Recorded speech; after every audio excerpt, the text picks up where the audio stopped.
Good day, everyone. I'm Martin Gagel with Radius Research. We have Ashish Malik from Bee Vectoring Technologies joining us today, giving us a bit of insight onto today's news release. It's April the 14th, and he announced some expansion and traction in the US Midwest. So, Ashish, why don't you just give us a very high-level overview of today's news release, and I'll ask a couple questions. Great, thanks, Martin. Yeah, so BVT has been very active in the marketplace. Historically, our business has been in the past coming from the southeastern part of the United States, but today we announced, great progress that we're making in the Midwest, which is another key berry growing region. We gained commitments from 9 different customers in the Michigan area. And that's tripled our base from where we were last year. So it really shows that we have now launched into the Midwest, and we're following the same trajectory that we successfully penetrated the Southeast market with starting a couple of years ago.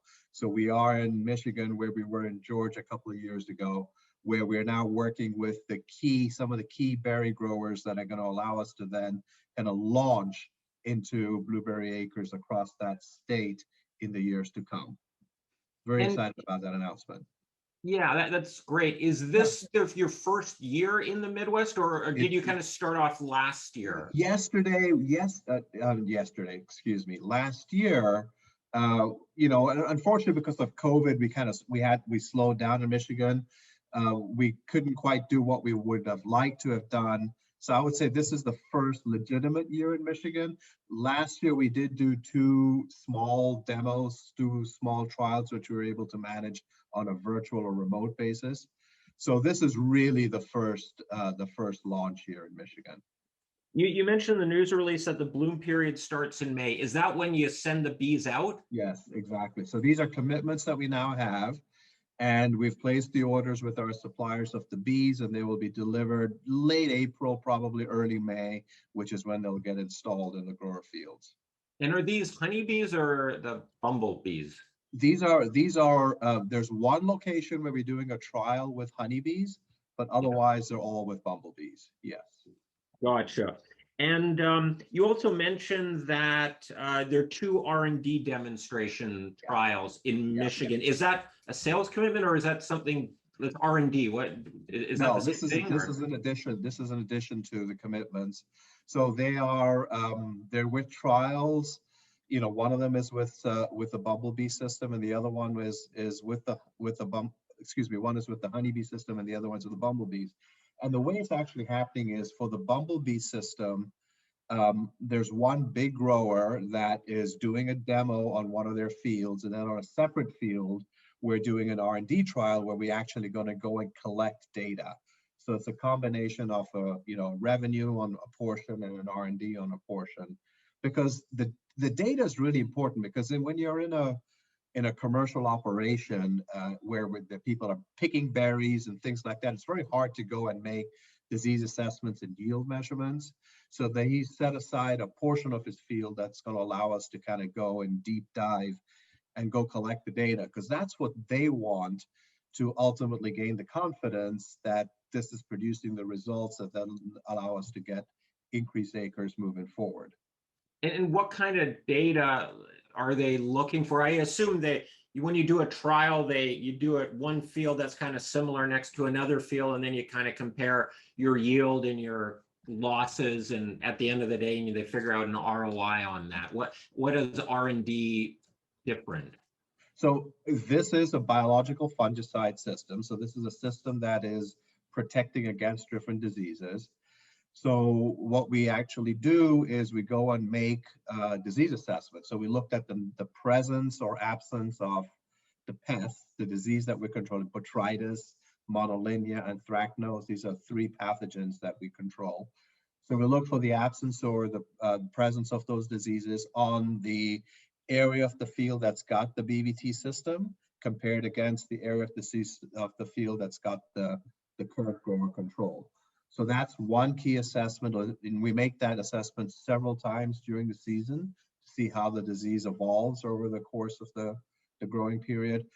And then at the end of the season, we will also, in this case, be making yield assessments to see how does that translate to the number of berries per acre compared to the grower standards. So we can make both a crop protection as well as a yield assessment. Okay, And those are two parameters that allow us to then calculate the ROI. yeah, yeah, okay. And I noted in it you with this anthracnose, I'm probably saying that Yeah. saying Yeah. that wrong. Yeah. Their post-harvest losses, like pre-harvest are 10 to 20%, but post-harvest losses are up to 100%. So if this is a residue on the blueberries, they just have to chuck them out. Yeah. So what can happen is with some diseases, in the worst case scenario, an entire shipment can be rejected. I mean, that is the worst case scenario. So, but oftentimes what happens is, so a lot of these berry growers will grow for large berry branders or brand packers.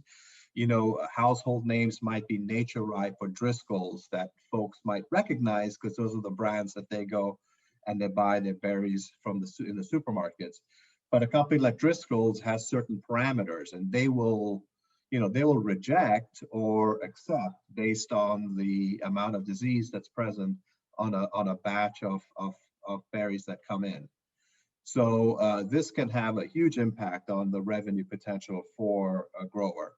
And in some cases, even if you have residual disease present when the berries are packed, they could manifest themselves into an entirely rejected lot at the supermarket. So it's extremely important to have not only less disease when the berries are picked, but also no spores that can then expand and grow into an infestation later on. And do they try to control this currently with a non-biological, like a chemical synthetic pesticide? And yeah, that's exactly the current program that growers use are synthetic pesticides. Now, unless it's an organic operation, and if it's an organic operation, they'll try to use other biological fungicides, maybe to try to kind of, if not completely control disease, at least to try to suppress it. So that's the competitive system that we are going up against. We believe our system is not only because it's biological, we can go on organic acres also, but also clearly make a big impact in the conventional acres. All right. You say that it's 100 and you're doing this on 170 acres, I think, out of 4,000 or 3,000. 3,000, yeah. Yeah, acres. That's about 6%. So there's lots of presumably then I guess the path would be next year they would maybe do 300 or 500 acres, something like that. Yeah. So, I mean, what happened in Georgia is in the first year we had about, a handful of customers doing similar trials the way we're doing in Michigan. And by the second season, it grew to, about 8 or 10 customers. This would have been in 2020. I think we had 8 or 10 customers. And now in our experience in Georgia in 2021, the season's just about finishing in Georgia now. We had business with about 20 customers. So the original 10 that we had last year, we retained 100% of them. Plus we recruited another 10, and the original 10, we did increase acres in the second season as well. So that's what you can expect. If we handle these initial customers, very, very carefully to educate them about our system, to make sure that their questions are answered, to make sure that they have a positive experience, and they actually become our spokespeople to talk to other growers within their communities, but then also their confidence is gained to a point by the next season we expect a greater penetration on their farmed acres. All right. Can you kind give of like a little wildfire that spreads, right? Yeah. And these are obviously they're revenue. These are revenue generating acres you're doing. These 170 are the revenue generating acres, yeah. And do you on these initial deals cut them a deal or give them some guarantees of like ROI will reduce it, or how do you price that? Sure, we don't do guarantees on ROI because it's on a commercial farm, it's very difficult to actually measure yield. It's too disruptive.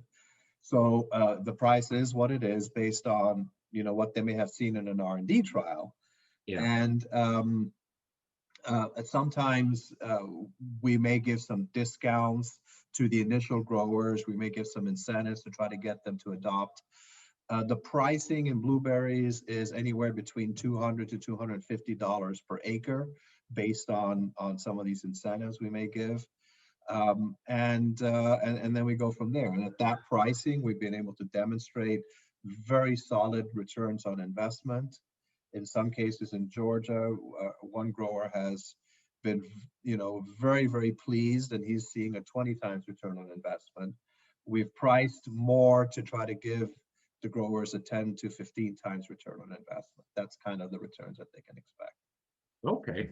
I think that kind of hits the high points here. Is there anything we missed or anything you want to highlight out of this, or wrap it up? No, as a matter of fact, you know, for us, it's going from Southeast to Midwest. I'm actually speaking from a hotel in California because we're talking to, you know, different growers here in the Monterey area in California, where they grow a lot of strawberries and raspberries and blackberries. So, you know, we want to take this business from the Southeast to the Midwest out to the Pacific Coast, both in California as well as the Pacific Northwest. So it's a really exciting time for us to open up new markets for BVT. Are you, let's say in the Pacific Northwest, there's a big berry there. Are you going to be sort of getting a toehold into that market this spring? Yeah, or we will. We'll, you know, it's probably a week or 2 weeks away before we can start, you know, making announcements on what we see in the Pacific Northwest this season. California will mostly be demos. We're not going to get any revenue because we just got the registration in January. So Yeah. it's very early, but we are, you know, going to be doing trials. We already announced trials in almonds and blueberries, and we're here to secure trials, or I'm here to secure trials in raspberries and blackberries this week. So we'll be able to share that with our followers here shortly. Okay, great. Ashish, thanks a lot for taking the time to talk with us, and have a great day and all the best in California there. Great. Thanks, Martin. Take care. Bye-bye. Thanks.